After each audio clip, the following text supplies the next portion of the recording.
Ndërsa udhëheqësit e NATO-s po takohen në Ankara, një përpjekje diplomatike shumë kritike është duke u zhvilluar prapas skenave në lidhje me të ardhmen e aleancës. Sipas Bloomberg, ideja e largimit nga samiti vjetor i liderëve ka filluar të diskutohet me zë të lartë. Faktori më i madh që i nxiti këto diskutime ishte kritika e ashpër dhe e pamëshirshme e presidentit amerikan Donald Trump ndaj aleancës. Trump, i cili deklaroi hapur se erdhi në kryeqytetin turk vetëm për shkak të marrëdhënies së tij të ngushtë me presidentin Recep Tayyip Erdogan, vazhdoi vërejtjet e tij shpërfillse dhe pyetse në lidhje me aleancën ushtarake gjatë takimeve të tij në Ankara. Qëndrimi i Trump krijoi një valë serioze shqetësimi midis aleatëve në lidhje me samitin e ardhshëm. Bloomberg thekson se në rrethana normale shtyrja e samitit, i cili ishte planifikuar të zhvillohej në Shqipëri vitin e ardhshëm, mbetet një opsion serioz në tryezë. Burimet njohura me bisedimet thon për Bloomberg se qëllimi kryesor i këtij veprimi është të parandalojë që Trump të ketë një platformë të re për sulmuar publikisht aleatët e tij. Sekretari i përgjithshëm i NATO-s Mark Rutte thotë se dëshiron që këto takime vjetore të vazhdojnë në mënyrë që aleancat mbetet në ballë të agjendës globale dhe ka theksuar rritjen masive të shpenzimeve të mbrojtjes të shteteve anëtare për të bindur Trumpin. Megjithatë, ende nuk është e qartë se sa efektive ka qenë kjo taktikë ndaj Trumpit deri më tani.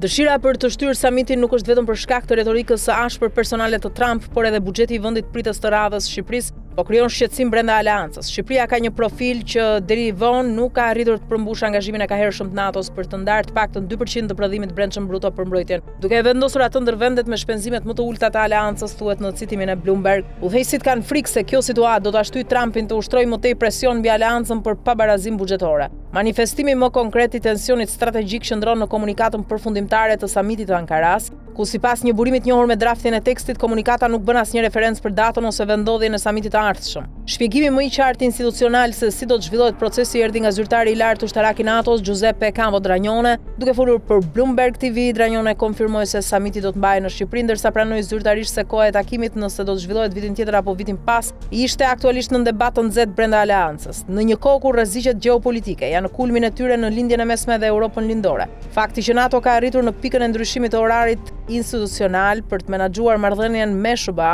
donatorin më të madh financiar, nxjerr në pa ekuilibrin e brishtë që aleanca ushtarake do të ruajë gjatë epokës Trump.